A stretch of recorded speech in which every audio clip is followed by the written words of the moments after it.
Seguimos en Weekend, señoras y señores. Hoy una entrevista especial. Digo, una pasión de los argentinos, hablar de Venezuela. Todavía no sabemos por qué, cómo nos implementaron este tema, pero todos hablamos y sabemos de Venezuela y tenemos alguna posición tomada.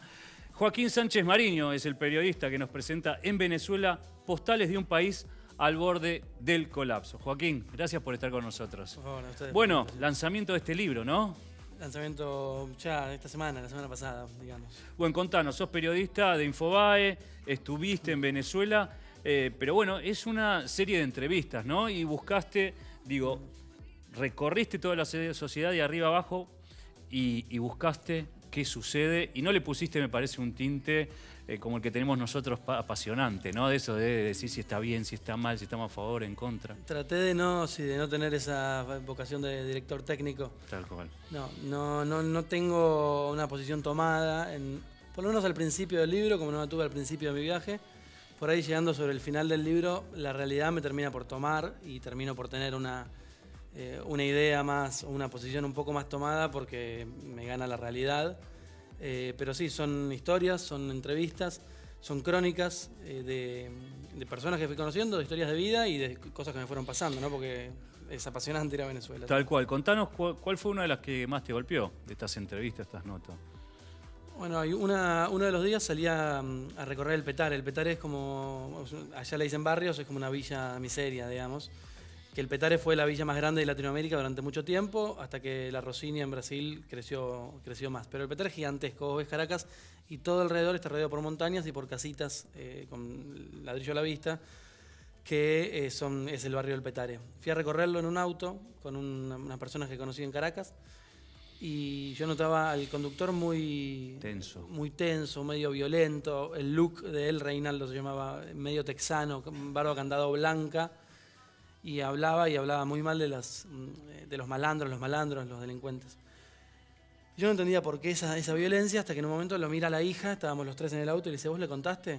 La hija le dice, no le conté. Y ahí es uno de los capítulos, me empieza a contar, me cuenta que primero en el 2014, a la madre de ella, a su mujer, sí, estaba entrando a la casa, le quisieron robar el celular, ella ni siquiera se negó, hizo un movimiento raro, ¡pum!, la mataron, 2 tiros. Me lo cuenta así, yo le digo, Claro. Y después, al año siguiente, a mi hijo fue a comprar pan a la panadería y cuando salió lo secuestraron. Y ahora mi hijo finalmente lo liberaron y se fue a vivir a Argentina. El hijo estaba viviendo en Argentina. Claro. Y eso me lo contaba, y mientras me lo contaba, recorríamos el barrio por el que lo habían paseado al hijo y donde lo habían soltado en un bosque en el Petare. Y me señaló una casa y me dijo, ahí vive el hombre que mató a mi esposa. Digo, ¿cómo? Sí, porque la policía sabía dónde estaba, me ofreció matarlo, básicamente. Yo le digo, claro, ¿por justicia, cuánto? Claro.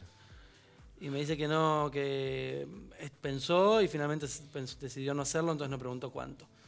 Pero eso fue una historia con una persona cualquiera que me crucé, no la busqué. O sea, la violencia cruza toda la sociedad. Toda la sociedad. Absolutamente. Sí. Y del otro lado también, la gente que está a favor de Maduro. ¿Qué pudiste...? Sí, bueno, este relato él no era necesariamente antichavista, obviamente que hoy sí, hoy después de que le pasa eso es antichavista. Después estuvo el que me recibió en el aeropuerto, es un chavista, Nicky, un recontra chavista, que me recibió y me mostró una cara más amable de Caracas, si se quiere, pero la cara más amable o la cara chavista de Caracas no tiene que ver con que la realidad sea mejor, sino con que tienen otra actitud. Con que tratan de tener esta alegría o sea, pese a la realidad revolucionaria, pese a la realidad, exacto. Hay, por supuesto, uno ve algunos restaurantes llenos de gente y más, porque pensar que no hay nadie con plata en Caracas Venezuela, un país. Era un país rico, Venezuela. Más allá que hoy esté pasando por uno de los peores crisis en su historia. Se habla también del caso de corrupción más grande de la historia de la humanidad. Hablan de 300.000 millones de dólares, otros de 500.000 millones de dólares de corrupción. Del sistema. Del sistema, o sea, 300.000 millones de dólares. Sí, no, es incontable. Incontable. Me contabas también fuera de aire que PDVSA también está en el menor nivel de producción, que es la empresa emblemática de Venezuela, ¿no? PDVSA es el vellocino de oro, digamos, es la empresa que todas las riquezas de Venezuela, cerca del 96% de las divisas del país vienen del petróleo. Tal cual. Y PDVSA haciendo lo que más tienen que cuidar, la reserva de petróleo más grande probada, más grande del mundo. cayó la producción de petróleo en Venezuela. Hoy se produce 3 veces menos que en el 2012. Además de que bajó el precio de 160 a 30 dólares el barril. O sea, sobre que bajó el precio producen menos, pierden la tecnología, no tienen plata para invertir. Claro, es eso. Las oficinas de PDVSA, yo traté de entrar, no pude entrar, pero fui. También existe todos esos escollos que tenés para entrar y el oficialismo. ¿No? Estuve en Cuba también, era dificilísimo sentar a hablarte con alguien, me parece, debe tener esa lógica, ¿no? También. Sí, viajar por Venezuela tiene esa lógica de espías, ¿no? ¿Te sentiste espiado así, con miedo en algún punto? Primero me sentí espiando. Ajá. Porque me mostré muchas cosas que yo, mientras estuve ahí, hice un trabajo en redes sociales mostrando lo que podía.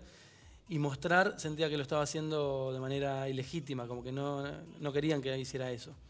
Entonces era como una especie de doble juego. Entre yo estaba espiando y sí sentía esa presión. Te la hacen sentir los propios venezolanos, te dicen que te cuides mucho. Los periodistas te dicen no se te ocurra mostrarte con el celular grabando cuando hay oficiales cerca. Es más, tengo amigos que viajaron de Telefe Noticias y viajaron solos. Eran un equipo, pero cada uno solo, porque no pueden. Y es más, las grabaciones que hicieron fue con celular, porque también sos periodista y es como que enseguida te van a marcar. Mal visto. Yo además entré como turista, por lo cual además tenía que actuar más. Pero sí, es muy delicado. ¿Qué podemos encontrar en Venezuela? Creo que en el país, en este libro. Un derrumbe tremendo. Sí.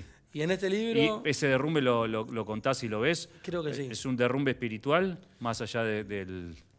Yo no vi tanto un derrumbe, vi un alzamiento espiritual ante un derrumbe material indisimulable. En el libro creo que lo que yo intenté mostrar y que espero que es lo que se encuentre es el día a día en la Venezuela de Maduro, que creo, obviamente... sin decirlo, sin pretensiones, creo que si alguien viene y te dice el día de mañana cómo eres en Maduro, creo que es imposible creerla, porque hoy vos lo pones a la par de Buenos Aires, de Santiago, de Río, y parece una ciudad que es de hace 50 años. Entonces creo que sea un testimonio de cómo se vivía, el día de mañana, cómo se vivía en Caracas, en esta Caracas. Como alguien puede decir, yo conocí la Rusia de la Unión Soviética, tal cual. O la Cuba de Fidel. Es algo de lo que queda de la Venezuela de Maduro. ¿Y hay cierto tufillo a Guerra Fría también? Hay algo, porque están los espías que dicen que son cubanos. Sí, bueno, a ver, no hay una versión. Uno lee y dice que hay cerca de 22.000 espías cubanos. Sí, yo no sé el haciendo número. Ese ejercicio. Y te lo reconocen, los propios venezolanos te dicen, ese es un espía cubano. Bueno, lo reconocen porque están con camisita liviana, anteojos de sol negros muy característicos, un corte de pelo determinado. ¿Y pudiste ver la influencia de Rusia y de China ahí? No de Cuba más. De Rusia y China no en el terreno, ¿viste? Sí. En las calles no. Y como conclusión, ¿qué podés llegar a ver en base a lo que vos sentiste, palpaste? ¿Qué puede suceder?